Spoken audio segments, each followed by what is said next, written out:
that was really powerful. And for me, what it registers is this idea about not assuming. You know, we can't assume really anything. That you can't just decide that you think you know someone's story, or you think you understand what they're going through, or you want to make judgments about what's happening with them, because it's not necessarily so. Right. Yeah, that was fabulous. One of the things about that poem I wanted to share with you as well is that I performed that poem at a school once, and a young man came up to me and he bought the book. And I wound up being invited to judge an oratorical contest. And when I walked in the door, this young man that I met like maybe a year ago was in the contest that I was judging. Wow. All the kids were doing poems from everyone from Nikki Giovanni to Sonia Sanchez to even Tupac. This young man runs up to me with my book saying, "I'm doing your poem, it just ain't in the contest."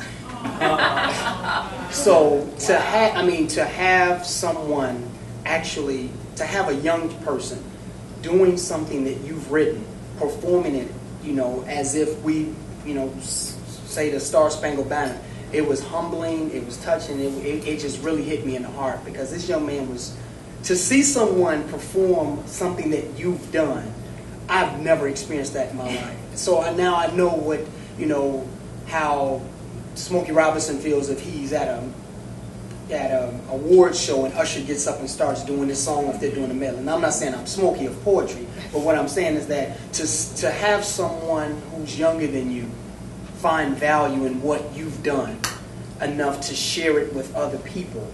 So people were getting up and saying, "Well, this is this poem by Nikki Giovanni, this is this poem by Maya Angelou," and he jumped up and said, "This is It Just Ain't by A.J. Bryson." I was like, wow.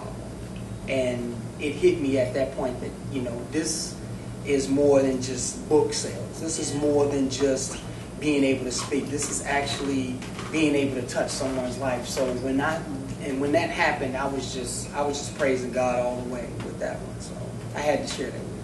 Oh, thank you for sharing. But that's how you know you're in your mission. You're in your purpose.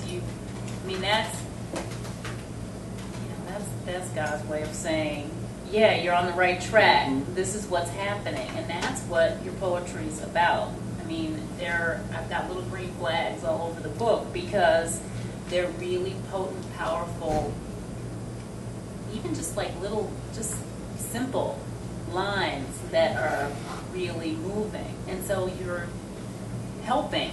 That's weird right now to see you with the book just marked up like that, because sometimes when you sell your book, you wonder, do people really read your book, or do they just buy the book to be nice and then it sits on the table?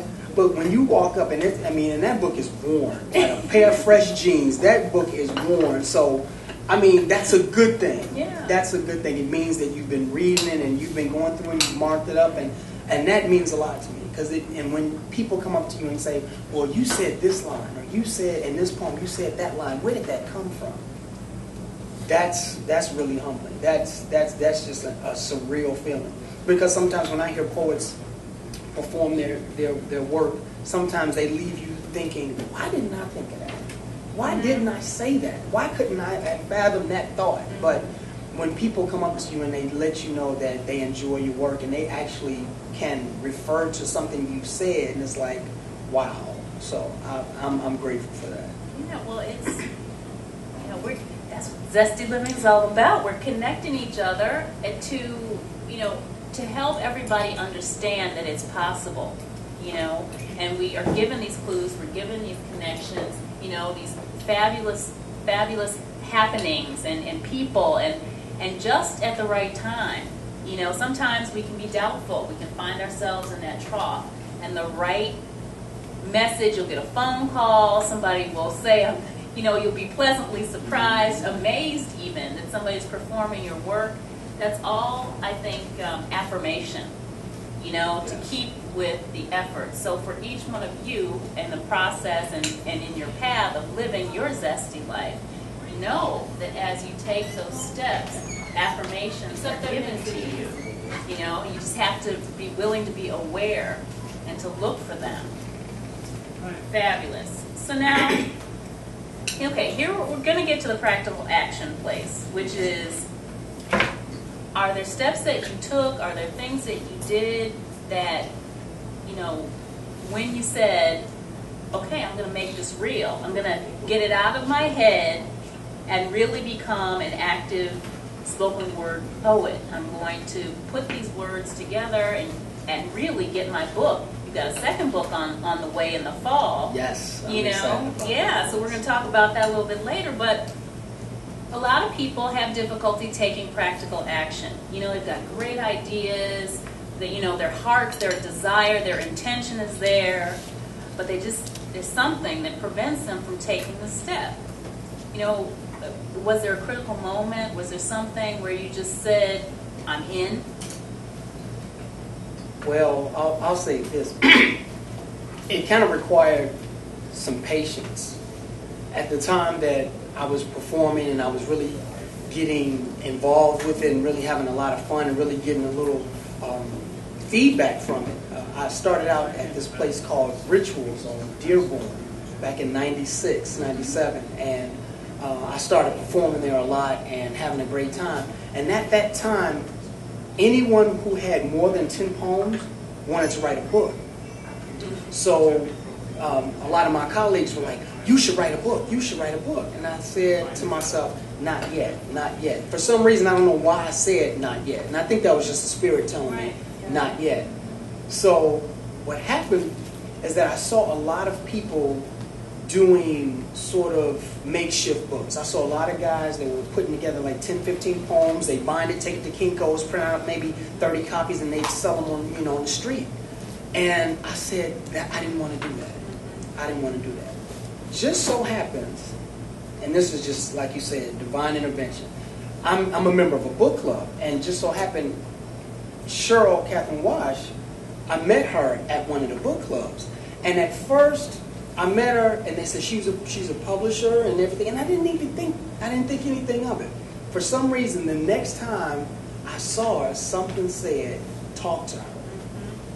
And we sat down and we talked, and Cheryl has been such a blessing with Ebony Energy Publishing because they actually give local artists a voice. They give, and one thing I've had to understand is that with spoken word is not like self-help books. It's not like novels. So the demand for poetry is not that great. And poetry is so diverse. A lot of things that you see that fly off the shelves are basically novels, self-help books, or something that deals with a lot of different formulas and things like that. But spoken word is so abstract and so diverse that it's hard to market to a wide-scale crowd sometimes. So when you send manuscripts off to the major publishing companies, they're looking for novels. And not to say all of them, but in my experience, the ones that I've submitted to, they were looking for novels and looking for something juicy and something tabloidish. Well, and they do have a formula typically. Right. And, yeah. And Cheryl is the type of individual that she wants to hear your voice. And when I talked to her and we sat down and we worked things out, and I just had this feeling that this is it. This is it. I'm going to go with this. So I've been with Ebony Energy since 2004. 2004, and it has been just a blessing because not only does Cheryl help individuals publish their work, but she also gives them advice. Yes, And great coach, right? she gives you advice about what is appropriate, how to expand your vision. So many times I thought I had it on the nail, and Cheryl said, you know what, you want to broaden that out, you want to spread that out. I'm like, I don't want to spread it out. And then afterwards, after seeing what she was talking about, I saw the results of what she meant by spreading out. She's real big on expanding your market base, not to narrow what you do. Right. And she just taught me a lot of ins and outs about the business and about who to speak to, about how to produce your work, what forms and everything to get. So a lot of the things that and Cheryl's the type of person that once she learns something, she immediately teaches you. Yeah, she's sharing. She doesn't wait until she gets everything and then says, now let me share. So every time she would learn something, she would share it with us. And I was forever grateful. So her and the entire staff at Ebony Energy have been a big blessing. Yeah. So great